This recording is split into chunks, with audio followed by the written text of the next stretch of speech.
O ministro Alexandre de Moraes, do Supremo Tribunal Federal, concedeu nesta quinta-feira prisão domiciliar ao ex-presidente Fernando Collor de Mello. No pedido, os advogados argumentam que o político sofre de doenças que impedem sua permanência no presídio estadual em Alagoas, onde está detido. Na decisão, Moraes determinou medidas restritivas como o uso de tornozeleiras eletrônicas, apreensão de passaporte e visitação restrita aos advogados. No despacho, o ministro citou as razões para a prisão domiciliar. Vamos acompanhar aí na tela, a gente preparou uma arte para você com um trecho do que estava aí nesse despacho do Alexandre de Moraes. Olha aí. Por que o Moraes determinou essa prisão domiciliar aí para o ex-presidente Fernando Collor de Mello? Em virtude da idade avançada, ele tem 75 anos, por conta de comorbidades graves, né? Doença de Parkinson, apneia do sono e transtorno afetivo bipolar. E uma outra questão que foi apontada nessa decisão é a necessidade do uso diário de medicação, o uso do chamado CPAP, né? Que usa para quem tem apneia do sono, e de visitas médicas em especializada periódicas. Então, tudo isso foi o que levou aí essa decisão do Alexandre de Moraes a levar que o ex-presidente Fernando Collor usasse a tornozeleira eletrônica e possa cumprir essa pena em prisão domiciliar. Só para a gente lembrar o que aconteceu, na quarta-feira, a Procuradoria-Geral da República se manifestou favoravelmente ao pedido da defesa. No documento enviado ao Supremo, a PGR destacou a idade avançada do ex-presidente e a gravidade do seu estado de saúde como fundamento para a prisão domiciliar. Atualmente, o político está detido no presídio lá em Alagoas, Baldonário Cavalcante de Oliveira. Ele está em uma cela individual que não conta com grades, mas com uma porta. E só para a gente lembrar, por que ocasionou esse pedido de prisão, por que o ex-presidente Fernando Collor foi preso? Ele foi condenado a 8 anos e 10 meses de prisão por corrupção passiva e lavagem de dinheiro no âmbito da Operação Lava Jato. Ele foi implicado por causa de um esquema de corrupção na BR Distribuidora, hoje chamado Vibra, que é um braço da Petrobras. Na ação, ficou comprovada que o Collor, com a ajuda de empresários, recebeu cerca de 20 milhões de reais para viabilizar irregularidades, os contratos da BR Distribuidoras com a UTC Engenharia para a construção de bases de distribuição de combustíveis. A vantagem desse esquema todo foi recebida em troca de apoio político para a indicação e manutenção de diretores da estatal. Larissa, vou chamar você aqui para nossa conversa. É impressionante, né? Como que aqui no Brasil a gente tem algumas questões. Está tudo previsto na Constituição, mas alguns privilégios, vamos dizer assim, vale para uns, mas não vale para todos, né? Exatamente, Letícia. E é muito importante a gente lembrar algumas situações em relação a essa prisão do Collor, né? Especificamente, inclusive, sobre essa questão da saúde dele. A gente lembra que, na semana passada, quando Moraes determinou a prisão de Collor, logo depois, né, foi feita a audiência de custódia, inclusive aquela cena que ficou muito emblemática do Collor sentado ali naquela sala de reunião com uma blusa de gola alta preta ali, né, para responder alguns questionamentos, enfim, faz parte do trâmite burocrático de quando uma prisão é decretada, né? E aí, por que eu estou lembrando desse momento? Porque foi ali que, quando questionado se tinha alguma doença, se tinha alguma comorbidade, se tomava algum remédio, Collor negou. Ele negou ali durante aquela audiência. E já havia sido anexado, né, o recurso, o pedido para uma prisão domiciliar, esse pedido foi embasado nos apontamentos que a gente viu depois, que a gente viu hoje, inclusive, muito amplamente divulgados, que foi, ele tem doença de Parkinson, ele tem apneia do sono e ele tem transtorno afetivo bipolar. Ou seja, uma combinação ali de doenças que exige medicação, sim, né? E aí ele nega durante essa audiência.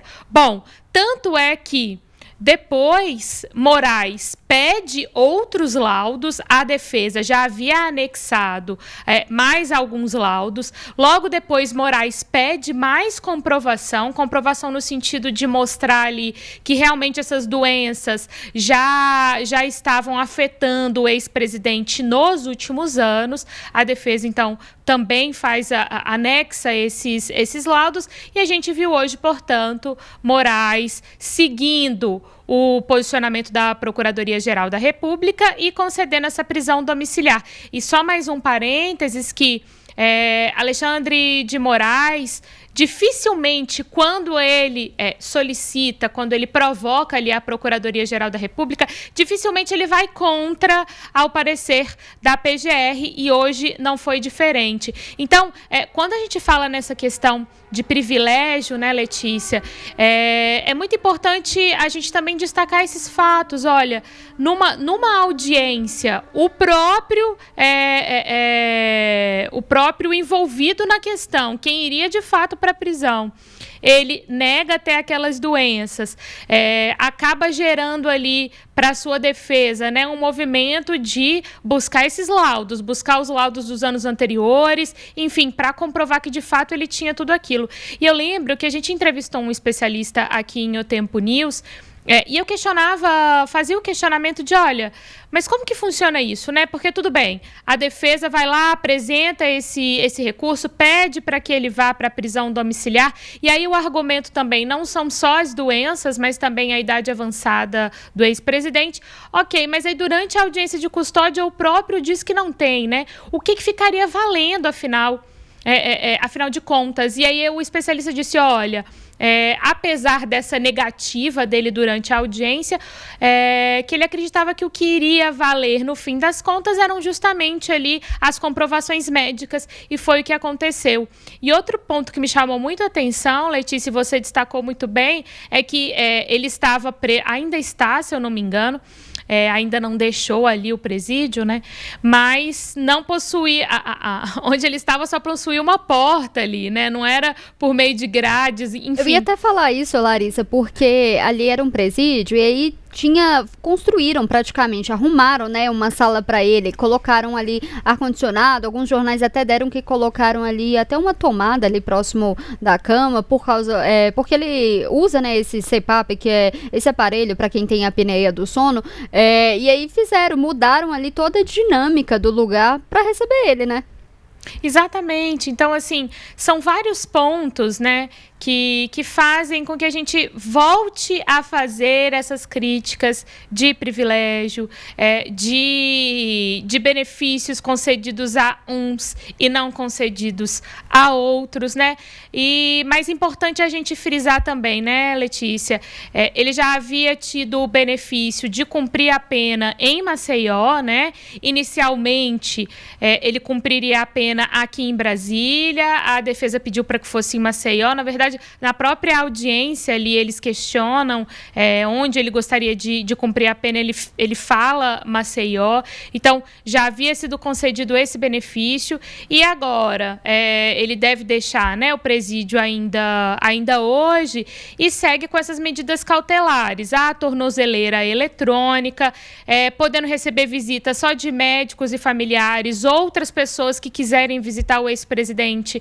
Essa solicitação vai ter que ser feita junto ao Supremo Tribunal Federal. São medidas cautelares que terão que ser cumpridas por ele, mas é isso, depois de todo esse imbróglio, e um imbróglio que vem se arrastando já de mais tempo, desde quando a defesa começa a questionar, na verdade, apresentar recursos, petições, questionamentos em relação à condenação que já havia acontecido em 2023, até que na semana passada Moraes fala, olha, chega, né? São questionamentos meramente protelatórios, não vou dar prosseguimento, né? Não vou acatar isso, e determina a prisão de 8 anos e 10 meses. Então, Letícia, agora é de fato acompanhar essa situação do ex-presidente, porque as medidas cautelares terão que ser cumpridas, né? Terão que ser cumpridas por ele à risca. A gente já viu alguns casos, né, não ligados a essa condenação do Collor, mas outros casos nos últimos tempos, envolvendo inclusive ali condenados pela questão do 8 de janeiro, enfim, outros condenados, muitas vezes não seguindo à risca o que determina o Supremo Tribunal Federal, né? Então, é um caso que chama a atenção, mas que teve esse desfecho hoje da prisão domiciliar. Letícia. Ô Larissa, antes da gente ir para o próximo tema, eu só queria voltar até a arte que a gente preparou para vocês sobre o que estava nesse despacho do Alexandre de Moraes que determinou. Aí a gente vê, eu queria realmente, é uma dúvida que eu tenho, qual a quantidade da população carcerária que a gente tem no Brasil hoje, que as pessoas não têm problemas ali de apneia, de sono. Quem que pode ficar usando o CPAP? Realmente assim, é um país, a gente está falando do Brasil, que é um país que perpetua privilégios. Até pouco tempo atrás a gente tinha casos de mulheres que davam à luz algemadas. Isso teve uma legislação muito recente que mudou isso, mas é uma questão ali, a questão humanitária vale para uns, mas não vale para outros, assim, não é questão ali de desconfiar da doença do ex-presidente Fernando Collor, se tem essa doença tem que mandar para casa mesmo, se essa é a legislação, mas é só para a gente ressaltar de como que é um país desigual, né, a discrepância realmente no tratamento, o tratamento é seletivo para alguns, né, a gente falou de sala, foi construída, mudou toda a dinâmica ali da unidade que ele foi deslocado, colocaram um ar-condicionado, mudou, o diretor ali da unidade prisional também mudou ali, então realmente ali, e o Collor tem todo um retrospecto, né, um histórico ali de impunidades, do que foi acontecendo para ele, só pra gente lembrar, né, e quando você tem um histórico ali de impunidades, dá a sensação que você pode continuar cometendo esses crimes, porque o Collor sofreu um impeachment, ele foi considerado ali na época de um congresso culpado por um crime de responsabilidade por usar cheques fantasmas ali para o pagamento de despesas pessoais. Foi um crime ali que ele sofreu impeachment político, mas o processo ali jurídico não foi para frente. Ele chegou a voltar para a política, e tudo isso que aconteceu, toda essa acusação que está acontecendo agora, aconteceu no governo do PT, o que o Collor era bastante crítico ali, quando ele iniciou ali. Então toda essa roubalheira que aconteceu no governo do PT, que era quando ele entrou na política, que ele criticava.